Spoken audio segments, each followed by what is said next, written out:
Hello friends, welcome back to Samayal Sarithiram. இந்த வீடியோவில் ஒரு வித்தியாசமான ரொம்பவே டேஸ்டான மட்டன் குழம்பு எப்படி பண்ணுறதுன்றதான் பார்க்க போகிறோம். என்ன வித்தியாசம் அப்படின்னு கேட்குறீங்களா? முருங்கைக்காய் கத்திரிக்காய்லாம் போட்டு ரொம்பவே சூப்பரான ஒரு மட்டன் குழம்பு ரெசிபி தாங்க இன்றைக்கி நான் பண்ணி காட்ட போகிறேன்.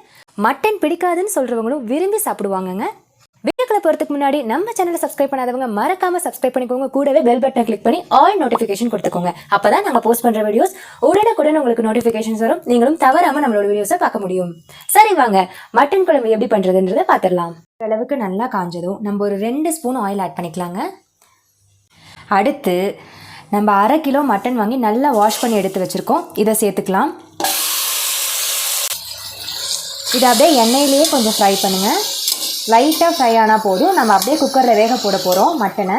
இப்போ அடுத்து ஒரு மீடியம் சைஸ் ஆனியனை நம்ம கட் பண்ணி வச்சுருக்கோம், அதை சேர்த்துக்கலாம். இதையும் அப்படியே இந்த கறியோட வதக்கி விடுங்க. ரொம்ப நேரம் எதையுமே நம்ம ஃப்ரை பண்ண வேணாங்க. ஜஸ்ட் ஒரு 2 மினிட்ஸ் அப்படி ஃப்ரை பண்ணாவே போதும். அடுத்து 2 டீஸ்பூன் இஞ்சி பூண்டு விழுது ஆட் பண்ணிக்கலாம். 1/2 டீஸ்பூன் மஞ்சத்தூள் ஆட் பண்ணிக்கலாம். இப்போ இதோட நல்லா மிக்ஸ் பண்ணி விட்டுக்கோங்க. மட்டன் வேகிறதுக்கு தேவையான அளவுக்கு நம்ம வாட்டர் ஆட் பண்ணிக்கலாங்க. நம்ம மட்டன் குழம்பு பண்ண போகிறதுனால நான் குழம்புக்கு ஏற்ப நான் வாட்டர் ஆட் பண்ணிக்கிறேன். இப்போ இந்த மட்டன் ஒரு 4 விசிலை நல்லா வெந்து வரட்டும். நம்ம விசில் போட்டு வச்சிடலாம். இப்போ பேன் ஹீட் ஆனதும் ஒரு 2 ஸ்பூன் ஆயில் விட்டுக்கலாம். இப்போ எண்ணெய் காஞ்சதும் 1 டீஸ்பூன் இந்த சோம்பு ஆட் பண்ணிக்கலாங்க. சோம்பு பொரிஞ்சதும் ஒரு 15 சின்ன வெங்காயம் ஆட் பண்ணிக்கலாங்க. வெங்காயம் இதுலேயே நல்லா வதக்கிக்கலாம். வெங்காயம் இந்த அளவுக்கு வதங்கினதும் ஒரு சின்ன மூடியில் 1/2 மூடி தேங்காய் துருவி வச்சுருக்கேங்க, அதையும் நம்ம ஆட் பண்ணிக்கலாம்.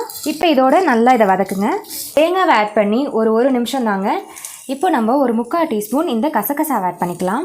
லாஸ்ட்டாக நம்ம கசகசாவை ஆட் பண்ணி ஒரு ஹை ஃப்ளேமில் இதை இப்படி ஒரு பரட்டுங்க. போதும், நம்ம அடுப்பை ஆஃப் பண்ணிடலாம். இதை நல்லா ஆற வச்சு நம்ம நல்லா பேஸ்ட்டாக அரைச்சி எடுத்துக்க போகிறோங்க. 4 விசிலில் கறி ரொம்பவே நல்லா குக் ஆகி வந்திருக்குங்க. இப்போ நம்ம குழம்பு செய்ய ஆரம்பிச்சிடலாம். இப்போ நம்ம குழம்புக்கு இந்த குக்கர்லேயே இப்படியே தாங்க நம்ம குழம்பு பண்ண போகிறோம். அதுக்கு இந்த மாதிரி ஒரு 4 தக்காளியை பொடுசாக நறுக்கி வச்சுருக்கோம். இதை கைகளாலேயே இப்படி நல்லா கரைச்சி விட்டுக்கோங்க. இப்போ இந்த கறி வேக வச்ச தண்ணியும் கொதிக்க ஆரம்பிச்சிடுச்சுங்க. இப்போ நம்ம மசிச்சு வச்ச தக்காளியை இதில் ஆட் பண்ணிக்கலாம். தக்காளி ஆட் பண்ணிவிட்டு நம்ம மிளகாய்த்தூள் ஒரு 2 டீஸ்பூன் ஆட் பண்ணிக்கலாங்க. மல்லித்தூள் 3 டீஸ்பூன். இப்போ கல்லுப்பு இதுக்கு தேவையான அளவுக்கு ஆட் பண்ணிக்கலாம். இப்போ இதை நல்லா மிக்ஸ் பண்ணி விட்டுக்கலாங்க. இப்போ இதை நல்லா ஹை ஃப்ளேமில் வச்சு நல்லா பச்சை வாசனைலாம் போய் வர அளவுக்கு கொதிக்க விடலாங்க. இப்போ மசாலாலாம் ஆட் பண்ணி நல்லா கொதி வந்துருச்சுங்க. இந்த ஸ்டேஜில் நம்ம நறுக்கி வச்சுருக்கிற முருங்கைக்காய் கத்திரிக்காய் இதெல்லாம் ஆட் பண்ணிக்கலாங்க. அடடா, இந்த மாதிரி காய் போட்டு ஒரு மட்டன் குழம்பு பண்ணால் அதோட ருசியே தனிதாங்க. இப்போ இந்த காயெல்லாம் நல்லா வெந்து வரட்டுங்க. பாருங்கள், இந்த காய்கறிலாம் ரொம்பவே நல்லா வெந்து வந்துருச்சு. இந்த ஸ்டேஜில் நம்ம அரைச்சி வச்சுருக்க இந்த தேங்காய் சின்ன வெங்காயம் பேஸ்ட்டை ஆட் பண்ணிக்கலாங்க. நல்லா ஃபைனாக அரைச்சி எடுத்துக்கோங்க. திப்பியாக இல்லாமல் நல்லாவே நைஸாக அரைச்சி எடுத்துக்கிட்டிங்கன்னா குழம்பு பார்க்க ரொம்ப நல்லா இருக்குங்க. இது பச்சை வாசனைலாம் போய் நல்லா கொதிச்சு வரட்டுங்க. நம்ம தட்டு போட்டு மூடி வச்சிடலாம்.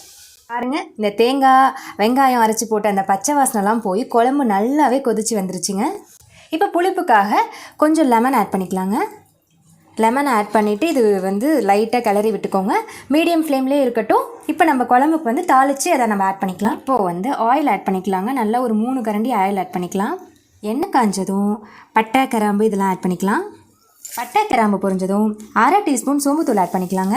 சோம்புத்தூள் ரொம்பவே வாசனையாக இருக்கும். இடித்து வச்சுருக்கிற பூண்டு ஆட் பண்ணி 4-5 பல்லு பூண்டு போட்டால் போதுங்க. இந்த பூண்டு நல்ல மெரூன் கலராக வதங்கி வரணும். இப்போ நம்ம கருவேப்பிலை கொஞ்சம் ஆட் பண்ணிக்கலாங்க.